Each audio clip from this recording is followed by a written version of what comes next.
Tentang nutrisi yang mempengaruhi imunitas tubuh adalah imunisasi. Nah, imunisasi di masa pandemik ini menjadi sebuah hal yang memang cukup menggelisahkan, atau banyak pertanyaan yang muncul kemudian oleh orang tua terkait hal ini. Jadi imunisasi harus tetap diupayakan. Jadi imunisasi tetap harus dijalankan. Itu adalah kebijakan dari WHO dan juga kebijakan dari Kementerian Kesehatan, dan memang tetap direkomendasikan oleh Ikatan Dokter Anak Indonesia. Jadi imunisasi harus dilakukan. Penundaan dapat toleransi sampai 2 minggu. Bagaimana caranya gitu ya? Bagaimana caranya?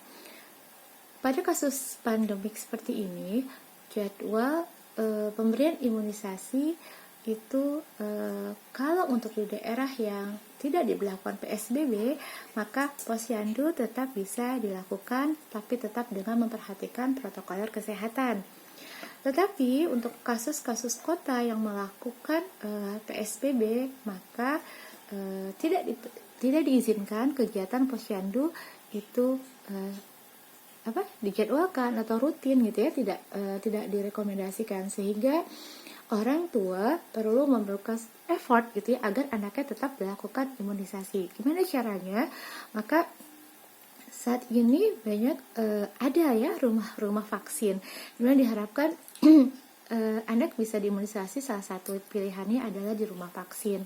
Mengapa? Karena pemeriksaan anak sehat dan sakit sebaiknya dipisahkan, terutama pada masa pandemi ini. Kalau ternyata tidak ada rumah vaksin, bagaimana?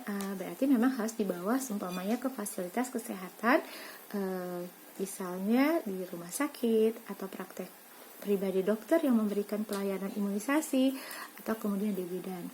Namun yang dipastikan atau disarankan adalah bahwa kita sebaiknya melakukan pendaftaran atau janji dengan tenaga kesehatan yang bersangkutan. Mengapa? Agar anak-anak yang akan dilakukan imunisasi itu tidak perlu mengantri terlalu lama untuk mendapatkan imunisasi.